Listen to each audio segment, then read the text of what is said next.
The Galaxy Z Fold 7 has been out for quite a few months now, and I must say it's definitely taken many by surprise. I mean, it's literally one of the lightest and thinnest foldable phones on the market right now, and with very similar specs to the Galaxy S25 Ultra. So is it yet time to be switching to a foldable device? Well, let's talk about that.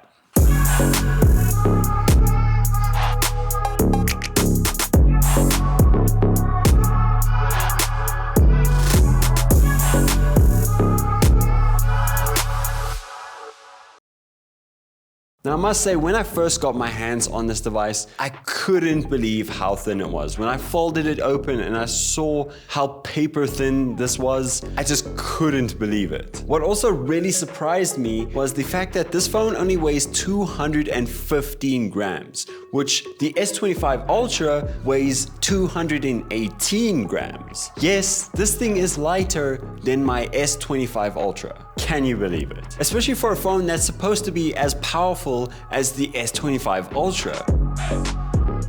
When it comes to the build of the Z Fold 7, you have cornering Gorilla Glass Ceramic 2 and Victus 2, and with the body you have an advanced armor aluminum all the way around, followed by in the center a armor flex hinge, which is all named by Samsung, but is supposed to be something more durable to keep this device intact. It has an IP rating of 48, nothing crazy, but it's pretty decent in water. I did notice when dipping it into some water though that there is some bubbles that come out, which is not a good sign, but it does handle water quite nicely. I haven't had any issues thereafter once dipping it in water and messing around with it. Maybe don't go swimming with it though. Now, of course, due to how thin this device is, there is no S Pen included. It makes sense why they wouldn't have added it. I mean, where would you even have put it? And then the color options that you'll get on this device is Blue Shadow, Jet Black, and Silver Shadow. Silver Shadow being the one that I got, and I'm loving it. It's a very clean and minimalist style color. I like it a lot. I must also say, and I've heard this from others too, is that when you're holding the phone in your hands, pretty much just like this, it's very one-handed friendly. You don't have to reach so far across the screen to type or whatever you do on your device. But of course, this depends on person to person, because I do like a wider screen. It is wider than the previous Z Fold 7, or sorry, the Z Fold 6, so you might not have too many issues over there, especially if that's something you were worried about coming from the Z Fold 6. So yeah, you got an improved width on the screen. In terms of the displays though and what they're packing, you have a 6.5-inch cover display and 8-inch main display that both have dynamic AMOLED 2 with a refresh rate of 120 Hz on both as well. And man, you guys gotta just go to a Samsung store or wherever and try playing a game on this 8-inch display. It is fantastic. I'm a big Clash of Clans guy, and when I play on this thing, I feel so immersed in the game. It just feels so unreal. Especially with these Samsung displays being so amazing. Like, Samsung has the best displays on an Android device, period. Look, I'm no display expert, and I don't know really what's going on in that scene, but I do know that this is really solid. Then of course, on the performance side of things, this is where Samsung really wanted to point out that it is an Ultra device, and that's pretty true because this thing has the exact same chip, which is the Snapdragon 8 Elite, and it has 38% faster processing power than the Galaxy Z Fold 6. And then the RAM on this specific model is 12 gigabytes. I think there is a 16 gigabyte version with the terabyte model. I'm not quite sure. I will do a bit of research and I'll leave that on screen if it's a yes or a no. But yeah, I'm pretty sure that is what's going on. So if you do care about having the most RAM, you're probably gonna wanna go for the 16 gig model. Your storage options would be a 256 gigabyte, 512 gigabyte, and 1 terabyte. And then on top of everything, Samsung did drop One UI 8 with this device. And also, fun fact, the Z Fold 7 is the first Samsung device to be released with Android 16. Now, One UI 8 did come with a few cool little features, nothing drastically changed. I know there was something called an animated clock that was added to your fonts, but of course there's no major changes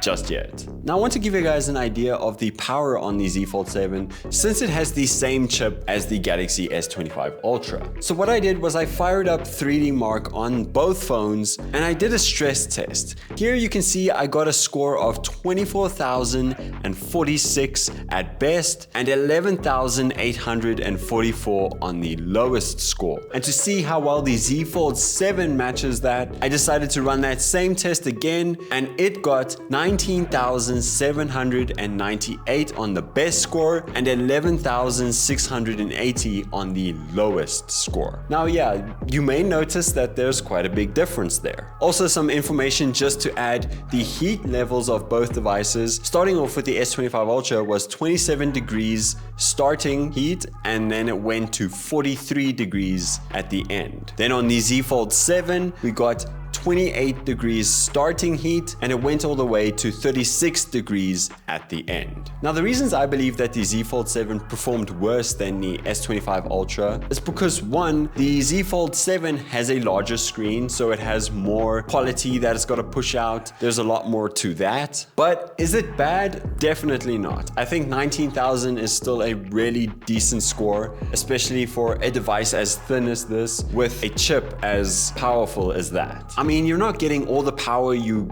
can possibly get out of the S25 Ultra anyway, so you're probably gonna have the same story with this device as well. Cool, so that's all the performance stuff. What about the cameras, which is another huge selling point of the Z Fold 7. Now, with the 7 coming out as an Ultra device, it also now has the 200 megapixel main camera, followed by a 12 megapixel ultra wide and then a 10 megapixel telephoto. So not all the cameras from the S25 Ultra, we are missing the 50 megapixel ultra wide, but not a train smash. The camera on the cover display and main display, which are the front-facing cameras, are both 10 megapixels. And then for video with the rear-facing camera, you can get 8K at 30 FPS and also 4K at 60 FPS. Moving on to both front-facing cameras, you're getting 4K 60 FPS. And then similar to the S25 Ultra, you also now have log footage on the Z Fold 7, so you can really put that camera to some good use. To give you an idea of what the photos look like on the front-facing cameras, both the 10 megapixel cameras, here I've got two photos shot on both the cover display and the main display's camera, both not being as sharp as you would like, but pretty decent and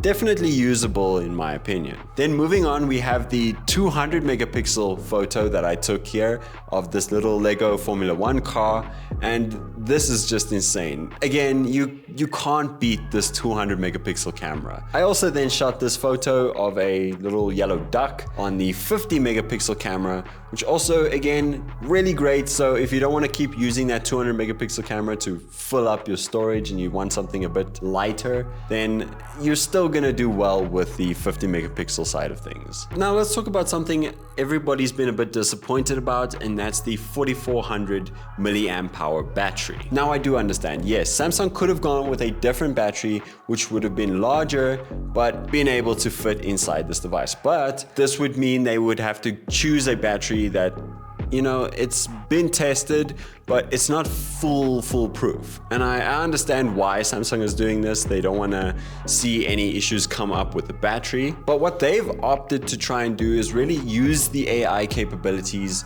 to strengthen the battery and to use less power and give you a longer day in terms of your battery life, which I'm not gonna lie, I haven't had any issues with the battery. Charging speeds for this device are 25 watt wired, and then of course your 15 watt wireless. Okay, Tyron, what about the price then? Yeah. It's real expensive. The starting price of the Z Fold 7 is 42,999 Rand, or $2,000. That's the starting price. Look, this is by far not the cheapest foldable device on the market, this we understand, but it is the best one. And obviously I'm not talking you know, like specific specs, like this one is better than this because it has a better this and then that. This in general, in overall specs and looks and everything, this to me is just better in the entire industry. It looks good, it's super thin, it's powerful, it has a 200 megapixel camera. So if you're going to splurge quite a bit of money on a foldable device, which, let's be real, they're all quite expensive, then I would rather spend a bit more and get this bad boy right here. It is by far the most premium and probably best looking foldable device out there right now. At the end of the day, I believe that if there's ever a time that you were looking at a foldable device, this would be the time to maybe pull the trigger.